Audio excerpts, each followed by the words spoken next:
여러분 안녕하세요. 지느러미 휴먼 연구소 소장 김한수입니다.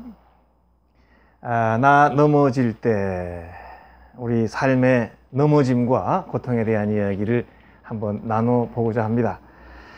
여기에는 정도가 없고 또 유일한 길이 없고 또 모두가 다 짤막짤막 부족하고 또 어떤 기술이나 또 의학이라든지 심리학이 다 해결해 줄 수는 사실 없습니다.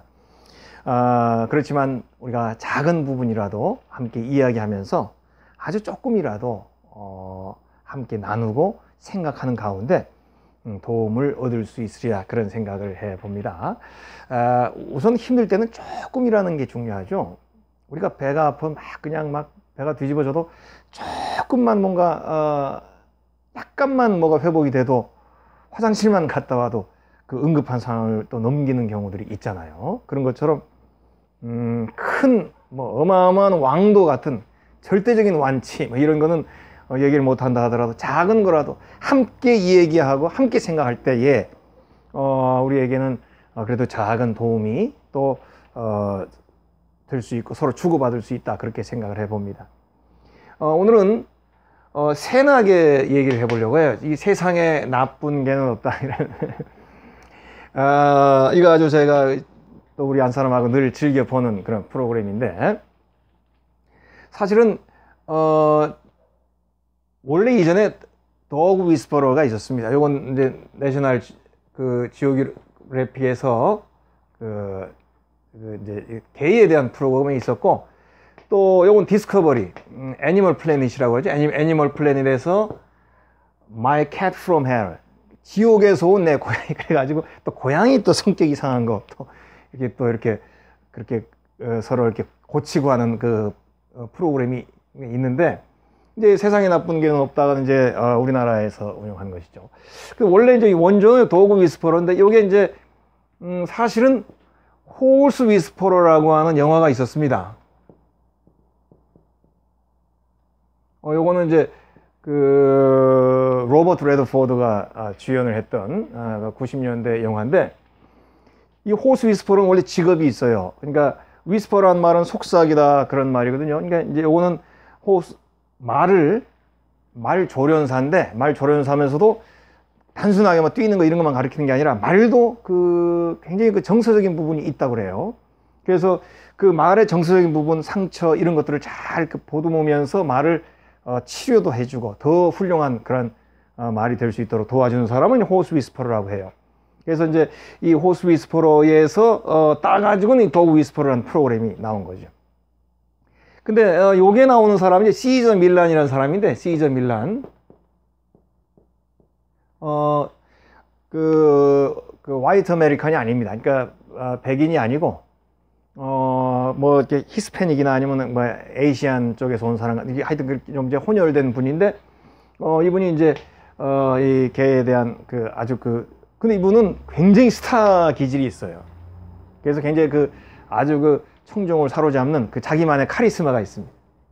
그래서 제가 이분 거를 보면서 그때 참 몇 년 전에 했던 거거든요. 굉장히 재밌게 봤어요.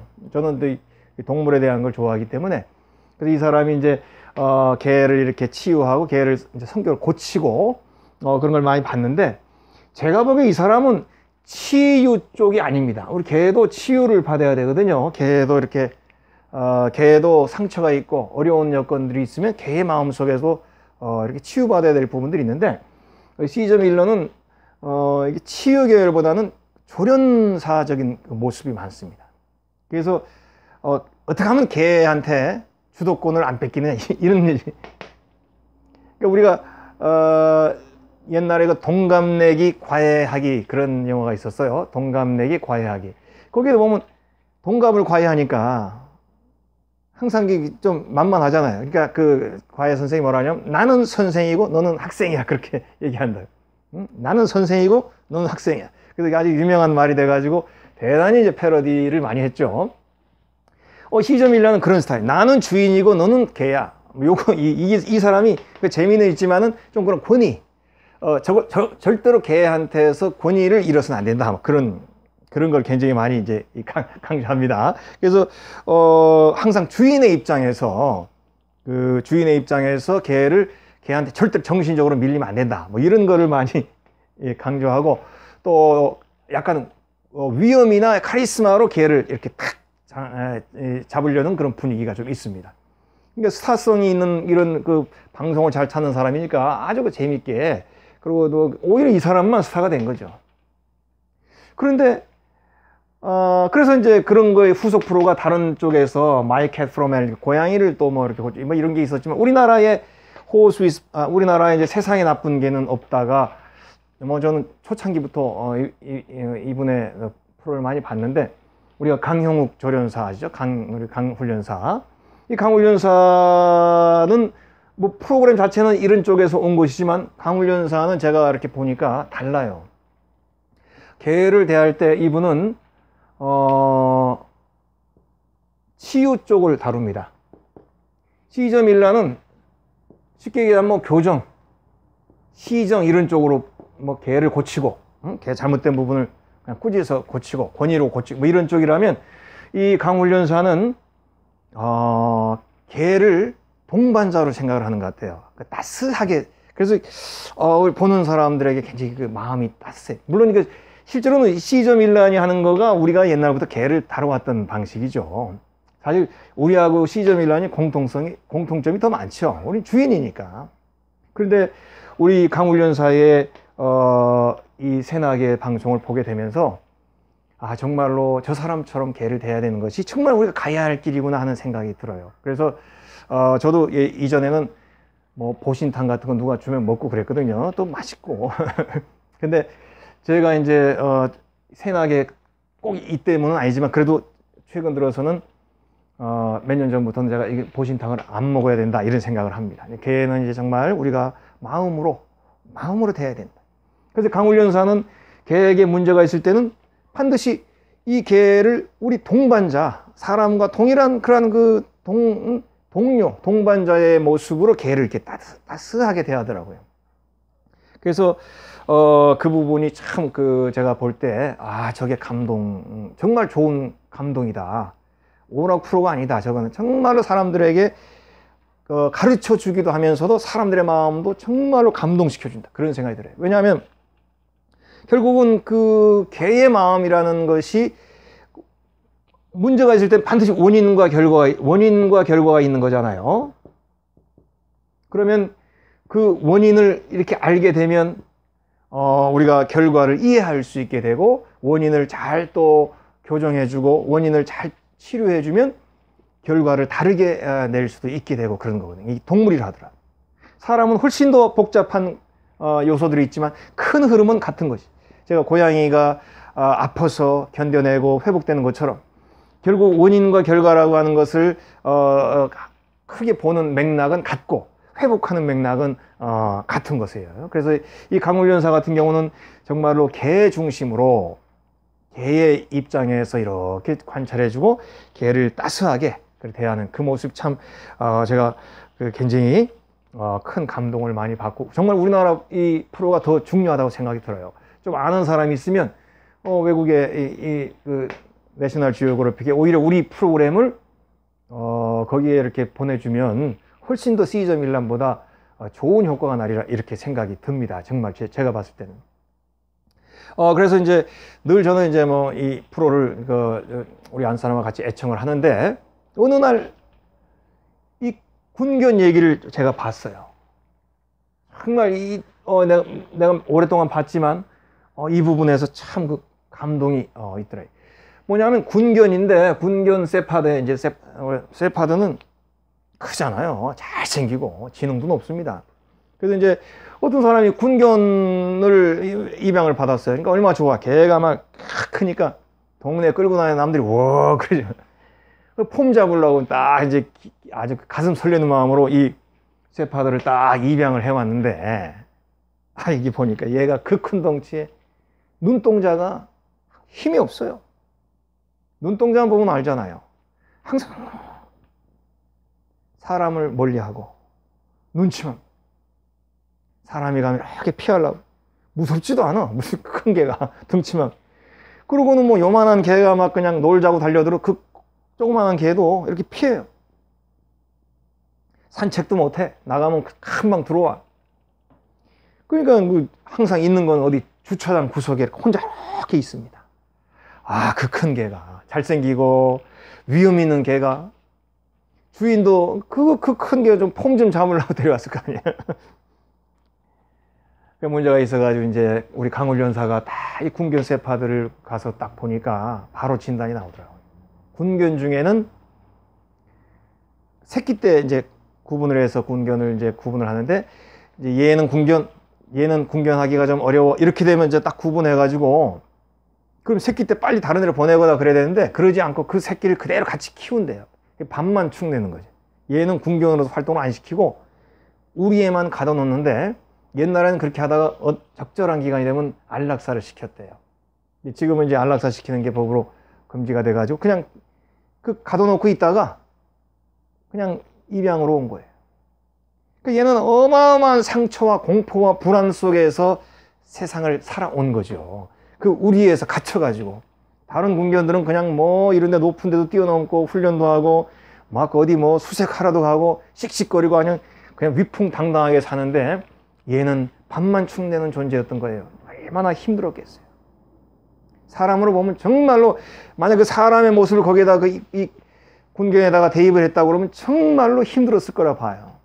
아무한테도 인정 못 받고 무시당하고 갇혀 지내야 되고, 또 죽을지도 모른다는, 언젠가 안락사 될지도 모른다는 그런 공포 속에서 살아야 되는데 얼마나 그게 힘들었겠어요. 오리지널 군견이 아닌 거죠. 그래서 뭐 노즈워킹이라 그러나, 노즈워킹이라고 하나, 이렇게 개는 그 냄새 맡는 걸 활발히 하는, 이게 살아있다는 그 개의 바이탈리티, 개의 어떤 그 생생함의 표시인데, 얘는 그 냄새 맡는 것도 잘 못하는 거예요. 그래 이제 우리 강훈련사가 이 아이를 딱 진단을 하고 조금씩 치료하는데, 아주 잠깐 치료했는데도 이 아이가 조금씩 돌아오는 그 모습 보니까 너무 감동스러워. 그 회복하는 모습이 눈에 보이잖아요, 걔는. 저는 그걸 보면서 사람도 저렇게 조금 빨리 회복된다면 얼마나 좋을까, 그런 생각이 들었어요. 사람도 저렇게 진단이 쉽게 간편하게 나올 수 있고, 또 조금만 저렇게 해도 상당히 많은 부분이 진척되고 회복될 수 있는 모습, 그런 걸 볼 수 있다면 얼마나 좋을까, 저는 그런 생각을 그때 해봤고, 또 이 군견이 그렇게 회복되는 모습 보니까 너무나 가슴에 아주 따뜻하더라고. 정말 저 아이가 남은 생애라도 주인에게 사랑받으면서 당당하게 그렇게 살았으면 좋겠다, 그런 생각이 들더라고요. 우리가 사람도 마찬가지죠. 결국 이 셰파드처럼 어떤 어려운 여건, 힘든 여건을 당하게 되면 또 우리가 넘어진다고 했죠. 넘어지거나 좌절하거나 또는 실패하거나 고통을 당하게 되면 저렇게 되는 거죠. 그러나 동물처럼 그렇게 쉽게 되기는 좀 더 어렵죠. 조금 더 사연이 복잡하고 조금 더 힘든 회복의 과정이 필요하겠죠.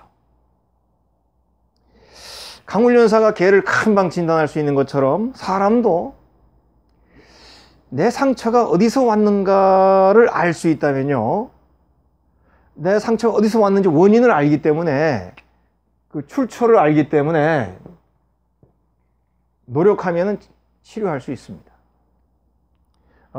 내가 내 상처를 알게 되면, 그러니까 우리 상처는 사실 내가 아는 상처가 있고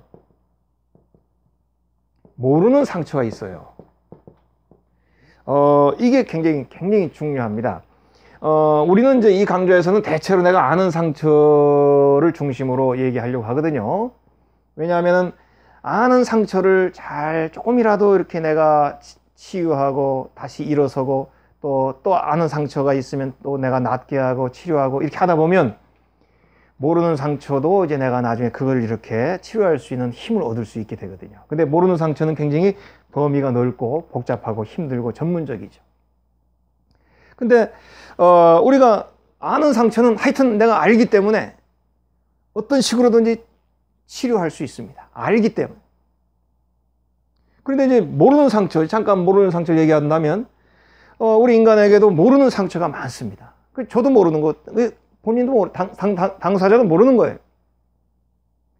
왜냐하면 너무 어렸을 때, 아주 갓난아기 때 그런 상처가 이루어졌을 때는 잘 모르죠.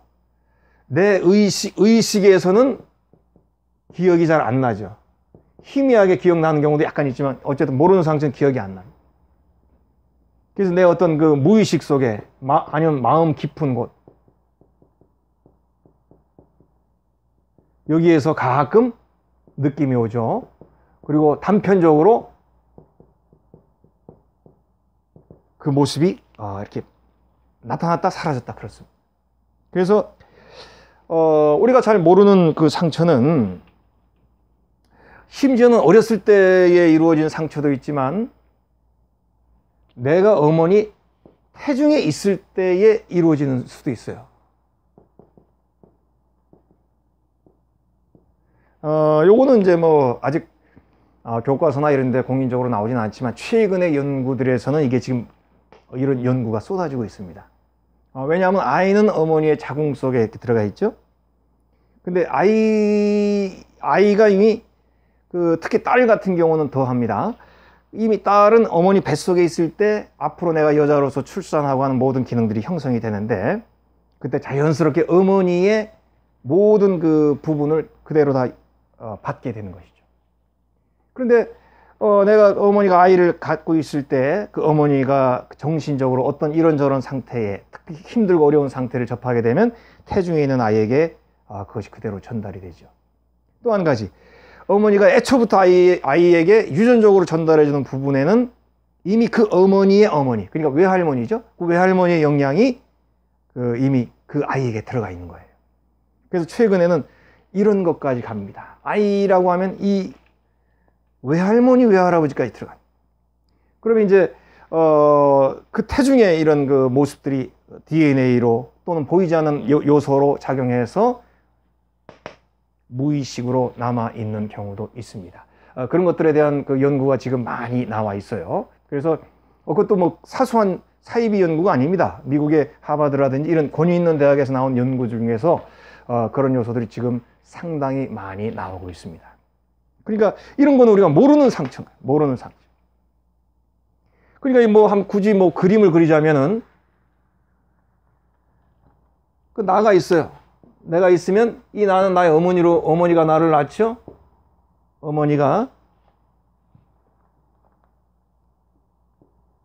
뭐라고 하면 그리고 여기에서 이제 그 아버지가 약간 이제 아이를 가졌을 때 영향을 주겠죠. 뭐 좋든 나쁘든 영향을 받죠. 그렇지만 여기에는 바로 그 자기 외조모의 외할머니의 영향을 지금 그대로 받고 있죠. 또 여기에 또 이제 외조부가 그 영향을 주고 있겠죠. 이래서 이렇게 나에게 지속적으로 여기서부터 쌓여진 어려움들의 모습이 전달될 수도 있다는 거예요. 정말 우리가 외조부를 제해버린다 하더라도 내 어머니가 나를 가졌을 때 상황은 분명하게 아이에게 영향을 주고 있는 건 그건 뭐 거의 100% 지금 다 공인된 사실이고 외조부까지도 지금 이제 얘기되는 부분들이 요즘에 많은 연구에 나오고 있고 저도 그런 걸 읽어보았습니다. 그러니까 우리가 알고 있는 어떤 무언가가 있고 모르고 있는 뭔가가 있는 거예요. 그래서 우리가 뭐 이제 특별히 동성애 같은 경우도 동성애 성향도 최근 제가 어느 그 과학 잡지에서 읽어봤는데 모계로부터 온다는 그 연구를 제가 읽어본 기억이 있습니다. 그러니까 타고나는 거죠. 몸적으로 유전자적으로 동성애적 성향도 나에게 이렇게 나의 선택의 모습이 없이 나에게 유전자적으로 다가오는 경향도 굉장히 많이 있다는 연구가 나오고 있어요. 그러니까 우리가 상처라고 하는 것은 내가 아는 상처가 있고 내가 모르는 상처가 있다는 거. 요거가 이제 핵심이에요. 다른 거는 뭐 얘기 안 해도 될 것 같고요. 그래서 이번 강좌에서는 그래도 내가 아는 상처, 우리가 최근에 어떤 어려움을 당했거나 힘든 일을 당했거나 이렇게 이제 최근에 일어난 상처를 중심으로 이번 강좌에서는 이제 얘기를 하려고 합니다. 그래서 이제 또 나중에 여건이 되면은 뭐 내가 모르는 상처에 대한 이야기도 뭐 할 수 있으면 좋겠습니다만은, 그러나 우리가 경험한 상처, 최근에 내가 어렵게 넘어졌던 일들, 이런 일들을 먼저 우리가 나눠 보려고 해요. 그런 걸 나누면서 혹시 나중에 여유가 되면 이제 내가 모르는 상처도 한번 얘기해 볼 기회가 있으면 좋을 것 같습니다. 근데 이제 상처가 왜 중요하냐면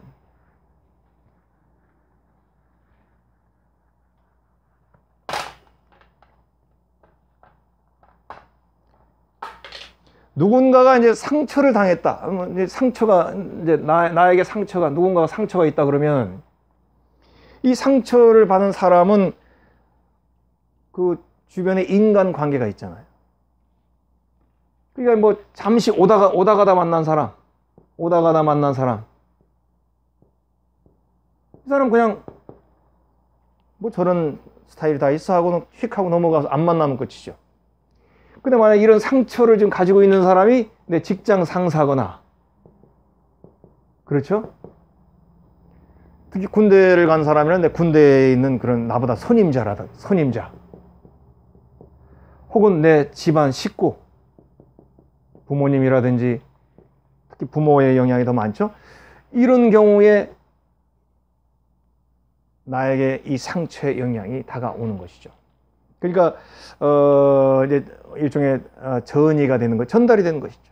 그러니까 누군가가 상처가 있다는 것은 그 상처가 반드시 전달된다는 게 그게 더 중요하고 어떻게 보면 무섭기도 하고 어떻게 보면 심각하기도 한 거예요. 그래서 또 내가 이런 상처를 가지고 있다면 내가 그러면 나를 만나는 사람, 내 친구들, 내 식구들, 또 내가 접해야 되는 사람들에게 또 역시 나의 상처가 그들에게 부정적인 영향을 주지 않겠어요?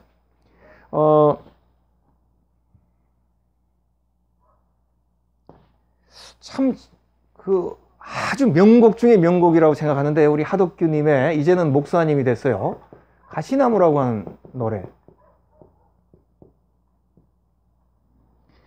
이거 정말로 이건 아주 이 노래만 해도 1시간 정도 얘기할 수 있는 아주 깊은 의미를 가지고 있습니다. 그냥 우리는 가락이 구슬프고 좋아서 이 노래는 80년대에 저희들이 대학 다닐 때 나왔던 노래거든요. 밤에 그 별이 빛나는 밤이라 이런 때 아주 나왔던 아주 구슬픈 노래입니다. 근데 가시나무라고 하는 얘기는 뭐냐면 나무에 이렇게 가시가 있는 가시가 난 거예요. 가시나무가 나라는 존재인 거예요. 그럼 뭡니까? 어느 날 여기 새 한 마리가 나무니까 새 한 마리가 이렇게 날라왔어. 그나마 이 새가 나무니까 나한테 앉아서 쉬려고 왔어요. 새가. 부족하지만 나도 나무니까. 근데 바람이 불어. 바람이. 그러면 막 흔들리잖아요. 그럼 어떻게 됩니까? 새를 찌르게 됩니다. 이게 가시나무의 가사입니다. 쉴 곳을 찾아 지쳐 날아온 어린 새에게도 그 새가 내 가시에 찔려서 얘가 아프죠. 쉬러 왔는데 그 쉬러 온 그 나무가 나를 찔러요. 나한테 가시가 있으니까. 내가 뭐 일부러 찔르려고 하는 것도 아니야. 일부러 찔르려면 나쁜 사람이. 일부러 찔려고는 하지 않았는데 그 가시는 내가 모르는 나의 상처요, 나의 깊은 곳에 자리 잡고 있는 정말 나만의 어려운 그 모습인 것이죠. 그것이 바람이 불면 나도 모르는 사이에 흔들려 가지고는 이 어린 새가 내 곁에서 쉬려고 하는 어린 새가 나에게 찔려서 고통을 받고는 그 자리를 떠나게 되는 거예요. 그게 이 가시나무의 가사입니다. 정말 이 가사 굉장히 깊은 가사죠. 내가 상처를 가지고 있으면 우리 모두 얘기 나는 아니야. 내가 아파도 나는 표시 안 낼 거야. 내가 왜 남한테 피해를 줘? 다 그렇게 생각하겠죠. 그런데 안 그런 것입니다. 내 마음이 아프면 또 더군다나 아까 얘기한 대로 드러나게 아프면 그러다 내가 어느 정도 컨트롤하는데 나도 모르는 내 내면에 깊이 자리 잡은 무의식 중에 자리 잡은 아니면은 우리가 PTSD라고 그러죠. 뭐라 그러나 포스트 트라우마틱 그다음에 뭐죠? 스트레스 디스오더 이렇게 되죠. 그러니까 트라우마 큰 일을 겪은 다음에 내 안에 나도 모르게 상처가 딱 자리 잡아 있으면 내가 의식하지도 않는 사이에 그 상처가 다른 사람으로 하여금 상처가 전이 돼서 가시를 찌르는 거예요. 그러니까 결국은 상처 얘기라고 할 때 우리 상처라는 것이 바로 힐링, 치유가 돼야 되는 것입니다. 힐링이 돼야 1번적으로는 내가 편안해지겠고, 두 번째는 남이나 나와의 관계가 그 회복이 될 수 있고, 또 관계가 제대로 이상적으로 될 수 있는 것이죠. 내 안에 상처가 많으면 나도 모르는 사이에 남을 찔리게 되는. 그래서 내 상처를 알면 좋습니다. 이제 그 내가 모르는 상처도요, 이렇게 나중에 조금 자기가 알게 되는 경우도 생겨요. 또 심리적으로 도움을 받을 수도 있고 뭐 그렇습니다. 여러 가지 그 구체적인 요법들이 있어요. 근데 어쨌든 알면 좋고, 모르면 그래도 참 그게 어려움의 제목이 되는데, 항상 이런 생각은 우리가 가지고 있어야 돼요. 그래서 우리가 죄라는 것도 그렇게 얘기합니다. 우리 그 신앙생활하는 사람은 죄라는 얘기를 많이 하잖아요. 우리가 신앙생활할 때에 우리가 죄라는 말을 많이 하죠. 죄라는 말. 뭐 죄를 지었네, 아니, 이게 죄를 굉장히 중요하게 생각하는 분들이. 근데 죄의 그 히브리어적 의미는 잘 몰라요, 사람들이. 이걸 죄는 히브리어로 하타아트라고 하면 하타아트라고 합니다. 그래서 뭐 하타아트 아마 이런 것 같아요. 히브리어는 오른쪽에서 왼쪽으로 씁니다. 이 히브리어로 죄라는 말은 두 가지가 있습니다. 하나는 intentional sin, intentional. 이건 뭐냐면 intentional sin, 의도한 죄. 그러니까 의도적으로 내가 이제 의식에 있는 죄인 거죠. 내가 의도적으로 하는 죄가 있고, unintentional. 이거는 뭐냐면 의도하지 않은 죄입니다. 그러니까 우리 사람들은 보통 1번에만 관심 있죠. 나 안 했어, 나 죄 없어, 나 너한테 잘못한 거 하나도 없어, 이렇게 얘기하죠. 그렇지만 의도하지 않은 사이에 나도 모르게 죄를 짓는 경우, 상처를 주는 경우, 나쁜 행동을 하는 경우가 있습니다. 의도하지 않은 경우 나는 모르지만 상처받은 사람은 있는 거죠. 상처받은 사람은 있습니다. 나는 생각 안 해봤는데 결과가 있는 거예요. 이게 바로 의도하지 않은 죄입니다. 죄에는 이게 두 가지 의미가 있어요. 내가 의식이 있고 잘못했다는 그 생각이 있는 죄가 있고, 전혀 내가 생각하지 않았는데 결과는 나와 있는 그런 죄가 있어요. 그런 것처럼 우리가 마음에도 병이 들고 마음에도 상처가 있으면, 특히 내가 모르는 상처가 있으면 나도 모르는 사이에 남에게 가시나무처럼 상처를 주게 되는 경우가 있습니다. 그래서 그런 것에 대한 생각들을 우리가 너무 복잡하게 생각하지 말고, 어쨌든 그런 것들에 대한 생각을 하고, 나는 완벽하더라, 나는 털끝만큼 잘못한 게 없더라, 이런 말들은 이제 조금 안 하는 게 좋지 않겠나, 그렇게 생각이 됩니다. 어쨌든 내가 알면은 미리 예방할 수 있습니다. 그게 아는 건 그래서 다행인 거예요. 그래서 이번 강좌에서는 어느 정도 아는 거에 대한 얘기를 하려고 합니다. 그렇지만 이 아는 거에 대한 얘기를 하다 보면 모르는 것도 생각할 수 있게 되고요, 모르는 것도 나중에 내가 그래도 해낼 수 있는 가능성이라든지 기본을 또 갖출 수 있지 않을까, 그런 생각도 제가 해보는 겁니다. 제가 예전에, 아주 오래전에 어느 은퇴한 노 교수님 집에 하루 강좌를 들으러 갔어요. 우리가 필요한 강좌가 있어가지고. 그래가지고 이제 강좌를 들어갔는데, 아침에 이제 하루 종일 들어야 되는데, 아침에 그 강좌를 시작하면서 그 노 교수님이 먼저 이렇게 얘기하더라고요. 제가요, 좀 늙어서요, 말을 하다 보면 이렇게 침이 이렇게 끼어요. 그런 사람이 있죠. 보면 그냥 답답하죠. 근데 혹시 그 끼면 여러분이 지적을 해주시면 제가 이렇게 닦고 할 테니까 하여튼 꼭 그렇게 지적을 해주세요.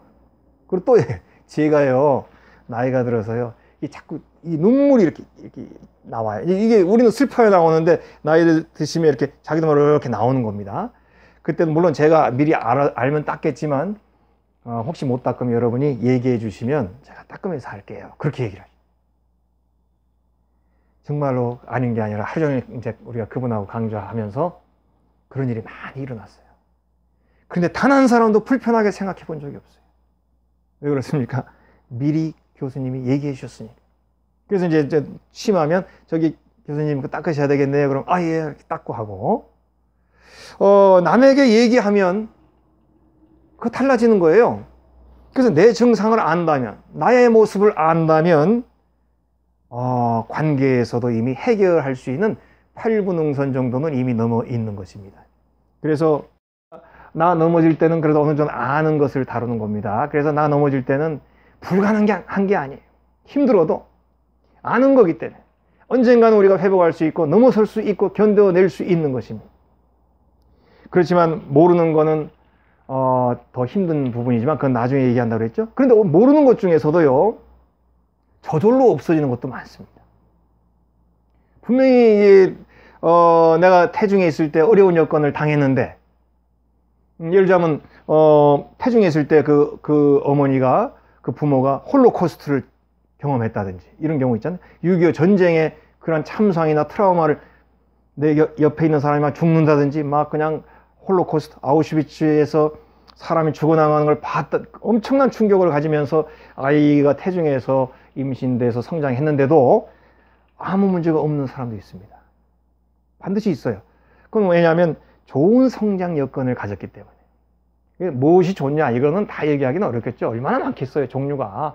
그렇지만 제일 중요한 거는 역시 성장 과정에서 대화를 많이 한 사람, 적어도 부모라든지, 부모가 안 계시더라도 자기를 양육하는 주변의 분들하고 아주 충분한 대화가 많았고 좋은 일이 많았고 또 책을 읽으면서 또 성장했다거나 이런 제일 중요한 건 일반 가정에서는 식사를 많이 하는, 식사하면서 대화해가면서 이렇게 소통이 많은 그러한 성장 과정을 겪은 사람들은 그 어려운 그 요소들을 갖고 있어도 그게 발현되지 않는 경우가 굉장히 많이 있습니다.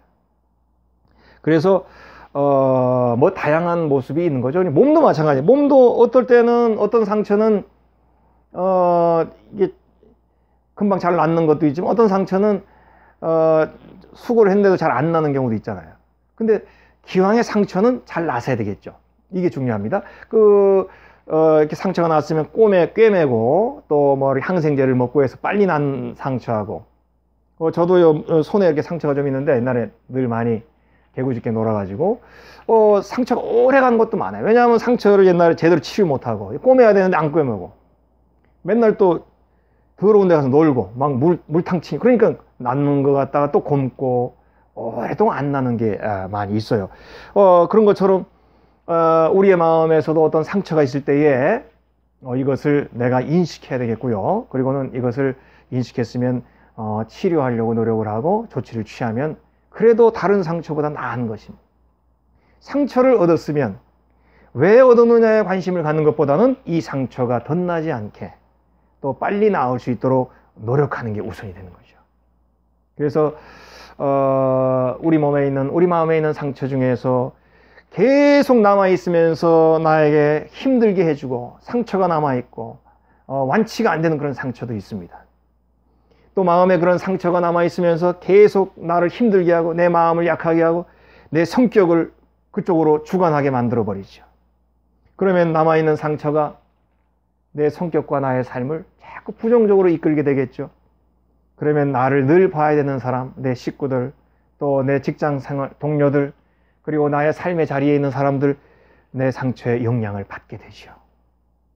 내 상처로 인해서 내가 가시나무가 돼가지고 그 사람들도 고통을 당하게 되는 것이죠. 그래서 아까 얘기한 것처럼 크라이시스, 위기를 맞게 되면, 또 위기 가운데 있게 되면 내 주변에 있는 사람들도 똑같은 위기를 경험하게 되는 경우가 많다. 전이 되는 경우가 많다. 그래서 위기에 있는 사람들은 빨리 그 위기를 잘 치료할 수 있어야 됩니다. 그러지 않으면 항상 다른 사람들도 똑같은 위기를 겪게 되고 어려움을 겪게 되니까요. 내가 모르는 상처는 굉장히 무서운 겁니다. 근데 그거는 또 범위가 너무 광범위하고 또 굉장히 어려운 부분이죠. 그래서 그거는 나중에 또 언급할 기회를 찾아야 되겠습니다만은, 그러나 어쨌든 이번 강좌는 우리가 넘어짐이라고 하는 거, 내 눈에 어느 정도 보이는 거, 내가 인지할 수 있는 거, 그런 상처를 함께 생각을 하면서, 그러면서도 이런 상처를 자꾸 치료할 수 있고 내가 나를 알 수 있고 내가 자꾸 이것을 넘어서고 이겨낼 수 있다 보면 내가 모르는 상처도 다룰 수 있게 되고 그것을 견딜 수 있고 그거를 내가 해결할 수 있는 능력을 공급받을 수 있기 때문에 또 인생은 장거리 경기 아니겠습니까? 그래서 조금씩 조금씩 우리가 나아가다 보면 어제보다 오늘, 오늘보다 내일이 더 나은 모습으로 또 발전할 수 있는 게 그게 또 삶이기 때문에 그것을 바라보면서 우리가 오늘부터 작은 일이라도 작은 어려움이라도 해결해내면서 또 견뎌내 가면서 넘어서 가면서 살기를 원하는 것입니다. 물론 그 넘어져서 일어나는 길은 지난번에도 여러 번 얘기했습니다만 왕도가 없습니다. 정해진 길이 없어요. 수많은 길이 있는 거죠. 그래서 옛날에 과학이 발전하지 못했을 때는 무속인들도 샤먼이라고 하죠. 샤먼들이 이런 일들을 해온 겁니다. 그 사람들이 하는 거 제로가 아닙니다. 일부분을 그 사람들이 감당했어요. 과학을 전혀 모르는 시대에는 그래도 그 사람들이 그나마 조금씩 일을 한 거예요. 다는 아니지만 중요한 걸 하진 못했지. 그래서 이번 강좌는 일단 우리 눈에 보이는 상처, 우리가 알 수 있는 상처, 최근 우리가 겪게 되는 커다란 넘어짐, 또 실패의 일들, 이런 것들을 우선은 좀 언급할 것이고요. 또 언젠가는 내가 모르는 내 안에 있는 상처, 보이지 않는 가운데도 나를 힘들게 하고 나도 모르게 다른 사람도 힘들게 하고 병들게 할 수도 있는 그런 상처는 또 언젠가 우리가 그것들도 다 견뎌내고 또 그것들도 넘어설 수 있는 날이 오기를 또 희망을 하는 것입니다. 그러나 너무 큰 것만 바라보면 작은 일을 못하죠.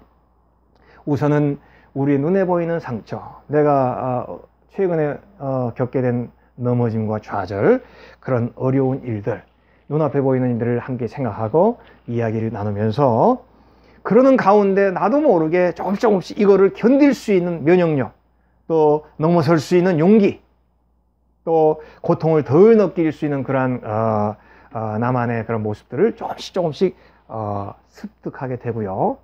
그리고 한 단계 한 단계 넘어가다 보면 내가 성장하고 또 다음 단계 일을 할 수 있는 또 그릇을 또 갖추게 되는 것이죠. 바로 그런 것을 이뤄내는 것이 저희 연구소의 꿈이고 저희들이 하고 싶은 일입니다. 오늘의 강의는 여기서 마치도록 하겠습니다.